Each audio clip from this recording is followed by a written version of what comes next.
coisa! Levantamos uma... Eu não digo polêmica, porque o caso não é polêmico. É para quem gosta de polemizar. O caso é explícito. É explícito. Quando se abre, quando se trata de fé, abrimos a Bíblia, lemos, não precisa particular interpretação. Não. Não tem esse negócio de falar alguém, quem quiser interpreta como quiser e cria sua própria doutrina, ou cria uma doutrina que ele acha que é certa. Não, não precisa. A Bíblia é explícita. Desde que aquele jovem corajoso igual ele até agora não surgiu. Considerado pela Igreja Católica Romana no passado, não sei agora, como herege, o Martinho Lutero, o precursor da reforma religiosa. Começou o protestantismo. Ele achou a Bíblia lá, leu e já entendeu logo que o pecado não era justificado pelas indulgências que Roma estava vendendo por todo o mundo, para perdão dos pecados e libertação de purgatório e tudo mais. Quando ele leu que a justificação era por Cristo, numa velha Bíblia que ele achou no convento agostiniano, do qual ele era fiel. Só que um dia ele achou a Bíblia lá e leu Romanos capítulo 5 e falou, alguma coisa está errada. Com esse Zé vendendo indulgências aí para perdão dos pecados do povo e até vendendo-se indulgência para liberdade de pecar e construíram com sangue, a Basílica de São Pedro em Roma. Coragem de Lutero. Então, meus queridos, levantamos aí simplesmente para, em defesa da fé, ajudar um pouquinho o Oscarzinho a aguentar o fogo cerrado que ele está aguentando lá na Câmara Municipal. Bem, a coisa repercutiu e muito. Acessos e mais acessos e deixa muita gente por aí revoltada, não resta dúvida. Mas eu me acho no dever de dar uma satisfação com respeito ao meu ponto de vista aos nossos internautas. A liberdade ela é e sempre fundamentalmente a liberdade de quem discorda de nós. Ora, temos a liberdade de concordância e de discordância. Tanto eu para você, como de você para mim. Eu não esperava de forma nenhuma, num pronunciamento desse que fiz, que viessem me bater nas costas e dizer parabéns, apóstolo Edequim. Não, eu não esperava isso nunca, é claro. Você pega um exemplo de Jesus Cristo. Jesus, no seu ministério terreno, e a Bíblia diz que ele andou fazendo bem. Qual foi a oposição que ele recebeu? Havia uma parte do povo que lhe opunha e uma parte que concordava com os ensinamentos dele. Verdadeiramente, ele foi tido como revolucionário das tradições religiosas daquele tempo. Principalmente dos judeus legalistas, que ainda se apoiavam no cajado da lei, e tantos outros. Ora, Jesus mesmo, ao ser perseguido, ao ser contradito de tudo aquilo que ele ensinava, ele um dia falou para os discípulos, olha, vocês não fiquem espantados não. Se estão fazendo isso com o lenho verde, o que não farão com o lenho seco? Que somos nós agora no final dos tempos. Agora, verdade é que também os apóstolos, Paulo, Pedro, todos, pagaram caro, pagaram pela verdade que pregavam já naquele tempo, pagaram até com a própria vida, perseguidos. Quem lê edições paulinhas, que a Igreja Católica tem um carinho muito especial, mas tem que ler, conforme diz o ditado por aqui, de cabo a rabo. Não adianta estar recortando com tesouros aquele ensinamento que vai infringir em algum dogma instituído pela Igreja Romana. Nós temos que ler as cartas de Paulo, e principalmente edições paulinas, do começo ao fim. E são explícitas. Não tem nada difícil de entender, não. Então, essa nossa liberdade, meu querido, de pregar, essa nossa liberdade de ouvir, podemos fazer com respeito e aproveitando esse período de democracia que ainda temos no país. Que esse negócio vai parar logo. Falaram para mim com respeito a... O que o senhor acha, apóstolo, da lei da mordaça na imprensa? Lei da mordaça que querem criar lá de cima, de Brasília, para com a imprensa. Eu disse, olha, não pode fazer isso, de forma nenhuma. E eu acho que é anticonstitucional e também tira a liberdade de ir e vir, de expressão do povo brasileiro. Todavia, eu ainda acho que não pôr uma mordaça plena, mas decretar alguns parâmetros com respeito à imprensa, à mídia em geral, a imprensa falada, escrita, televisada, tal.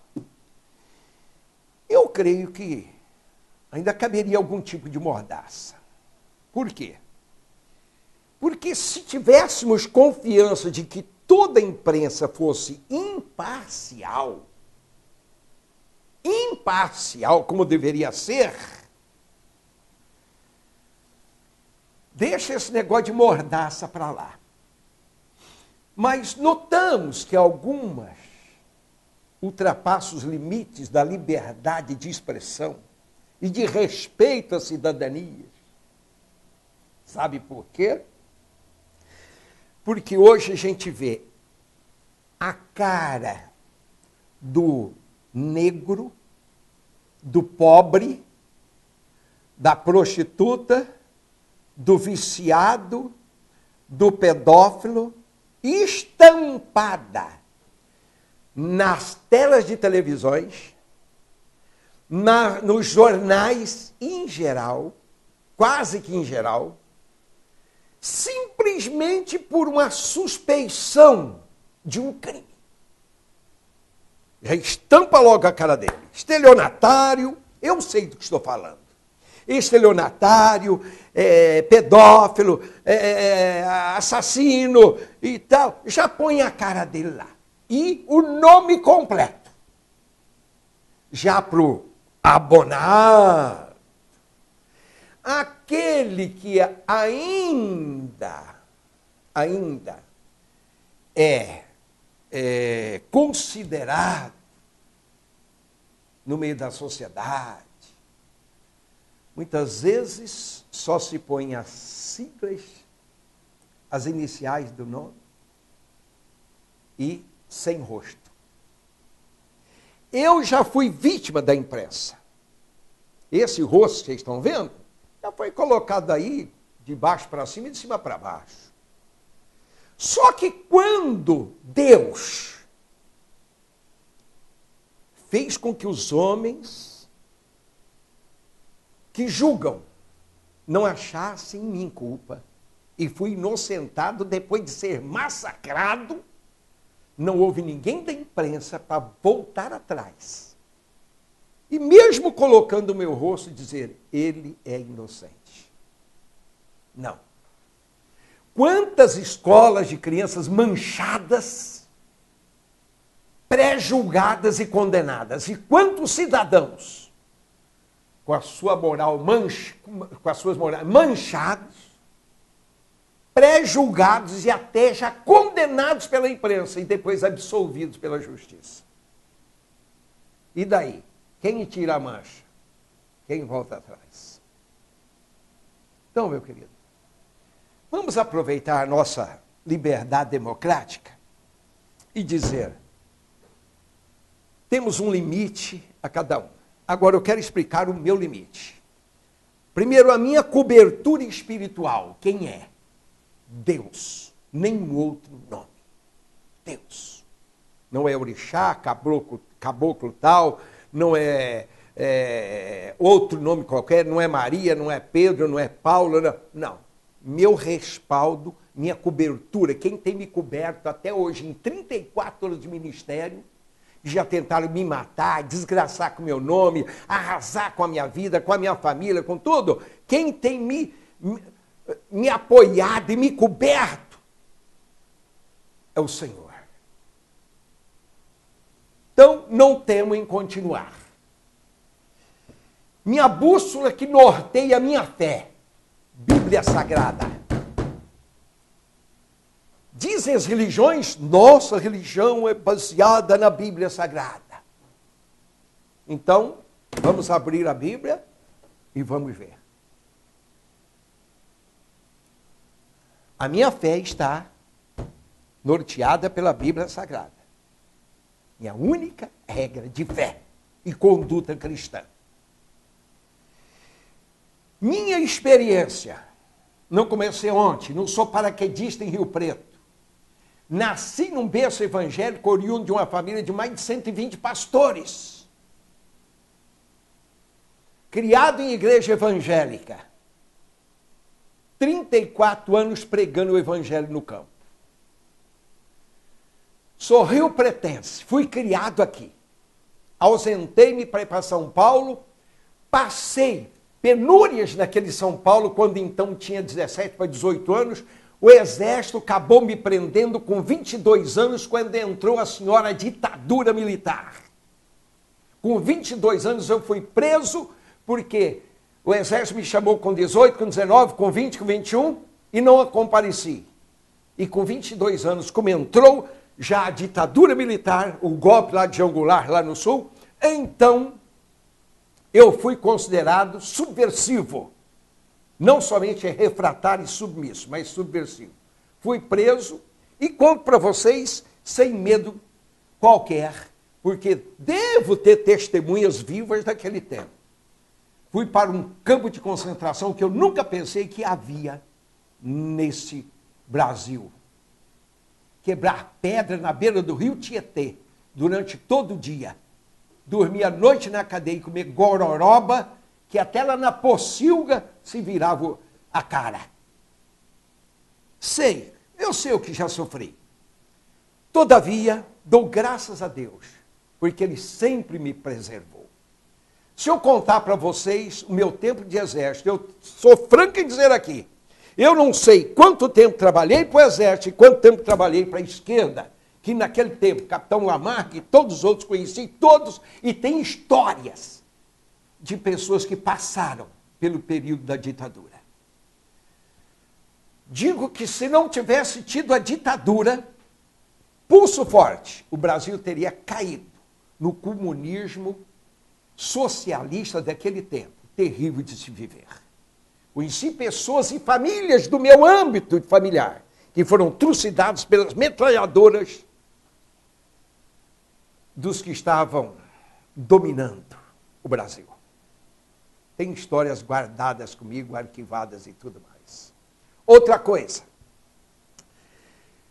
Então, minha esperança, 34 anos de aprendizado.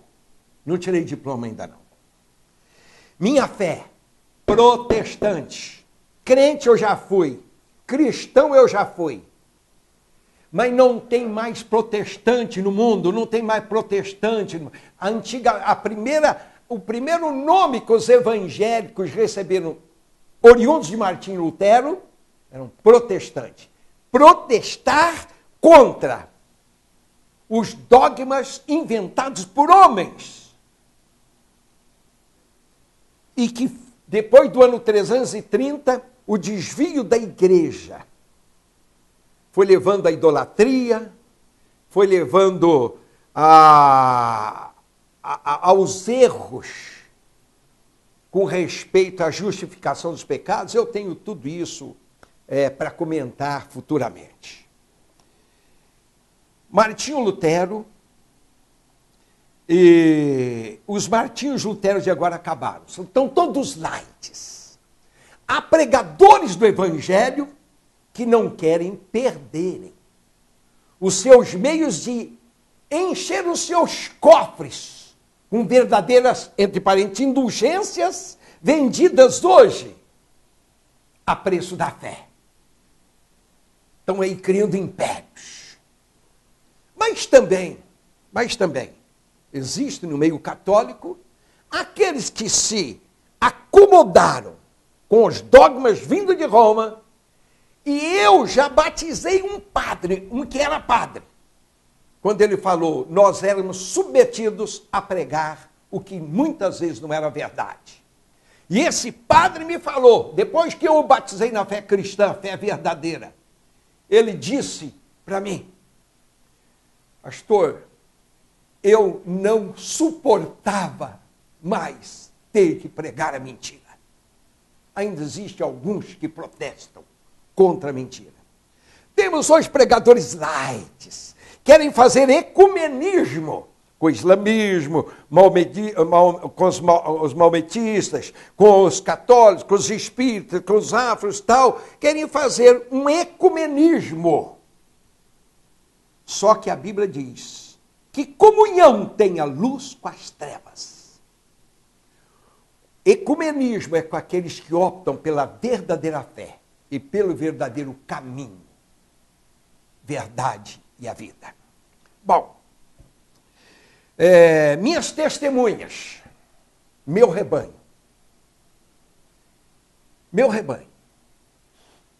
E eu, no domingo passado, 1.000 e tantas pessoas aqui dentro, eu disse, por favor, sejam sinceros, não mintam. Quantos aqui, antes de conhecerem o Evangelho da verdade, eram católicos? 99,9% ficaram de pé.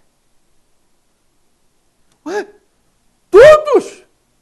Quase todos!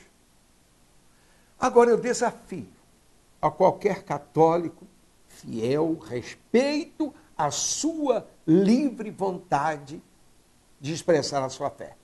Eu só não respeito o ensinamento errado, porque se eu fizer isso, Deus vai me pedir conta.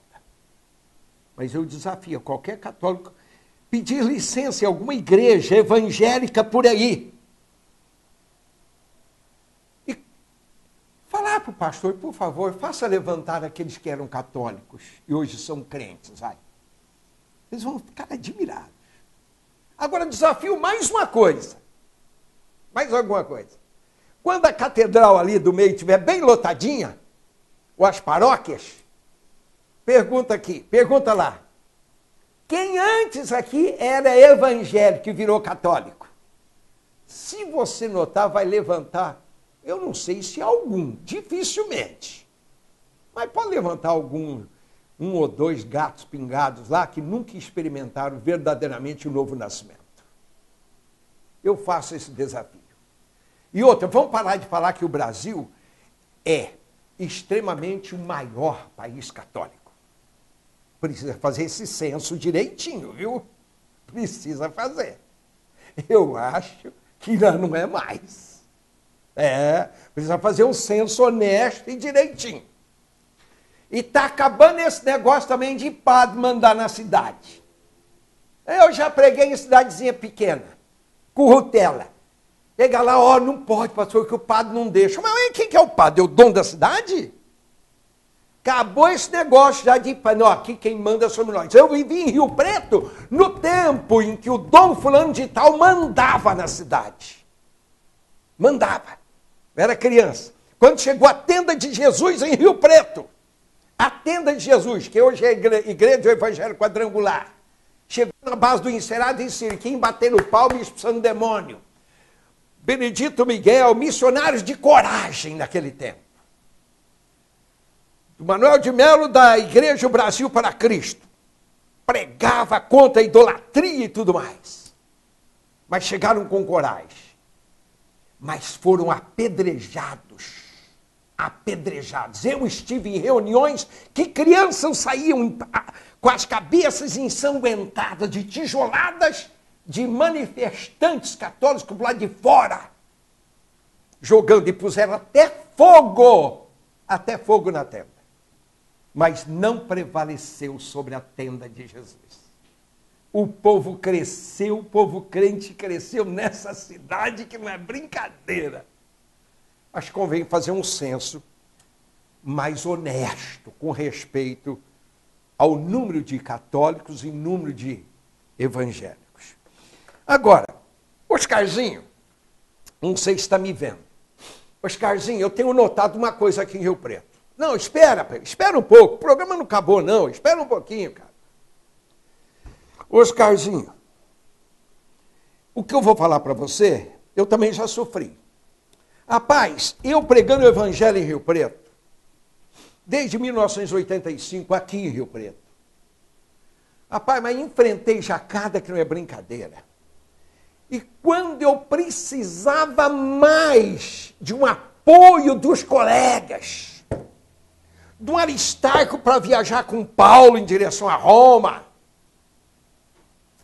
de discípulos apegados em Cristo, que eu mais precisei, eu não encontrei. Pelo contrário, parece que meus colegas de ministério olhavam assim, deixa ele ser condenado, preso, deixa ele lá embaixo, quem sabe sobra um naco do rebanho dele para nós. É o que eles esperavam. O Conselho de Pastores nunca se levantou em Rio Preto em defesa da fé. Nunca se levantou em Rio Preto a defesa de um colega de ministério. Eu ir tomar café da manhã e blá, blá, blá, blá, blá, blá, chega paraquedista de fora, estelionatários da fé, faz o que querem na cidade, não existe, de forma nenhuma, protesto. Nós largamos de ser protestantes. Então, Oscarzinho, me admirei muito você sendo bombardeado. E defendendo, sim, também, como o doutor Valdomiro, prefeito, defendeu muitas vezes o povo evangélico. E o Oscarzinho, presidente da Câmara, defendendo. Mas essa verba aí é para o carnaval, é para a parada gay. E nós, evangélicos, que lidamos com viciados em droga, com os lares desfeitos e contra o alcoolismo, não temos uma verba para nos ajudar? Vão repartir a verba que está dando para o carnaval aí. Carnaval que é um malefício desgraçado para uma sociedade.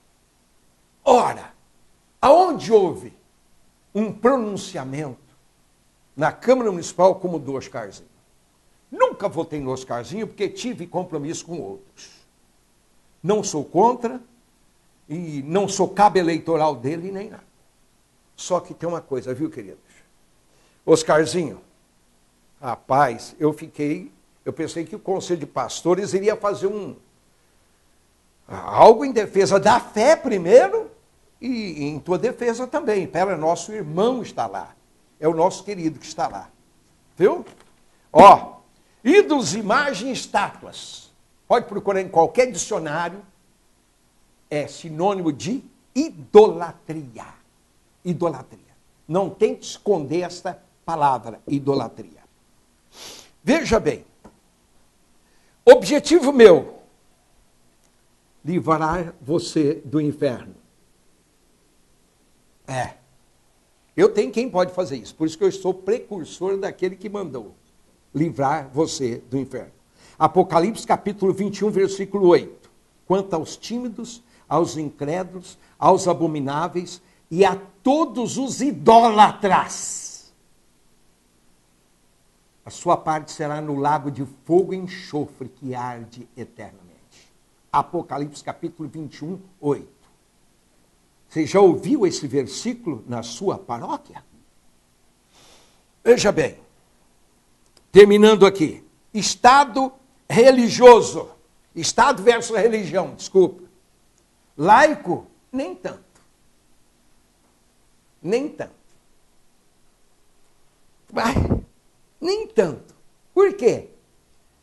Porque nós temos comerciantes aqui na igreja, que tem lojas, indústrias, aqui em Rio Preto, estamos no nosso âmbito aqui falando, que quando chega no feriado instituído pela Igreja Católica Romana, o Estado obriga a guardar com portas fechadas e, se quiserem abrir, tem que pagar uma taxa especial, conforme ainda nem abre.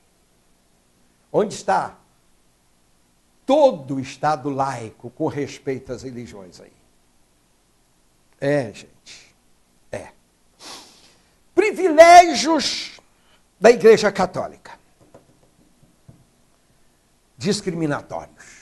Os privilégios que a Igreja Católica tem são discriminatórios quanto a nós, os protestantes. O melhor terreno da cidade, o filé mignon, é para se fazer a catedral da Igreja Católica. Todo loteamento novo já tem o filezinho lá separado para fazer a catedral da Igreja Católica.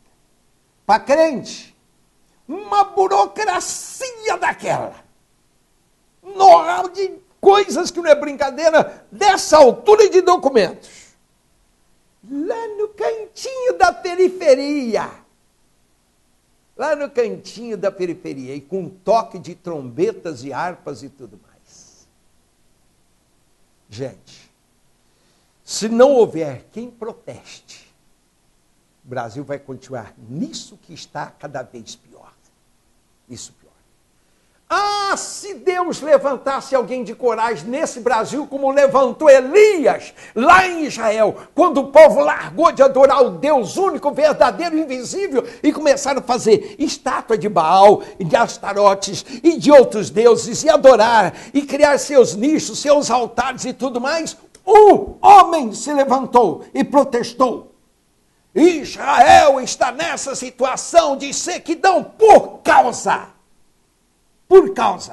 de vocês que deixaram Deus vivo e estão adorando Baal, Baalins e todos os deuses dos fenícios, dos gregos e dos romanos e tudo mais.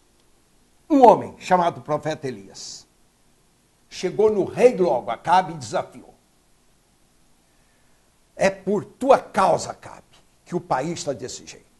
Tudo começa lá da onde brota as águas, lá de cima de Brasília. Agora, veja bem, meus queridos, veja bem. Elias se levanta. Deus estava no respaldo. Elias congrega todo o povo e faz o povo escolher. Até quando vocês vão bobear, titubear entre dois deuses? Se Baal é Deus, sirva. Se é Deus dos céus e da terra, sirva. E aquele povo teve que ver a manifestação de Deus lá para crer que Deus é o único vivo e verdadeiro Deus e que o resto é Baal. Coisas que os homens fazem com as mãos. Terminando aqui, que Deus levante um homem para chegar lá nas esplanadas dos ministérios lá em Brasília, quando o Brasil vai passar por uma situação muito difícil em breve, vai passar uma situação terrível, nunca passou igual. Sou pessimista? Não, filho, sou até muito otimista porque estou trazendo a salvação e a Bíblia aberta aqui. Mas Deus vai levantar um lá para desafiar. Vamos trocar de padroeiro? Vamos trocar de Senhor? Vamos ver quem que é Deus? Que Deus levante e tenha misericórdia de nós. Olha, não vou te pedir perdão do tempo que eu ocupei agora. Eu nem sei como é que eu vou conseguir aqui conciliar o restante do programa.